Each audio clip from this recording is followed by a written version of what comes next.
"Those logs," Amasa replied with a smile.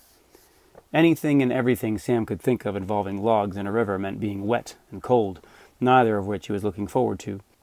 Amasa made his way down the shoreline toward the circling eddy. He sprang off the shore and landed atop one of the floating logs. For a man into his gray years, he was incredibly nimble. He jumped to a second one, then a third.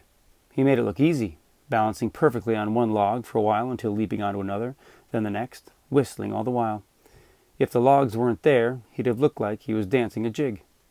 Maybe this could be fun, Sam thought. Amasa moved with expertise along the logs all the way out into the river.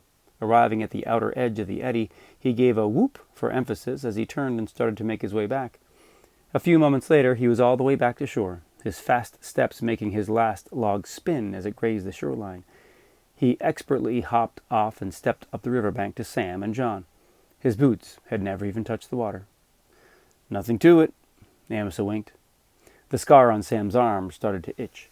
He recognized a restlessness in his body.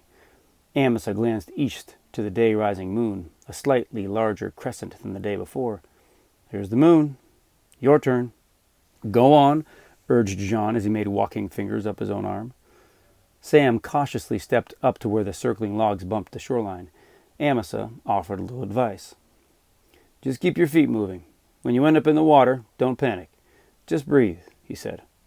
"I don't want to end up in the water," Sam said.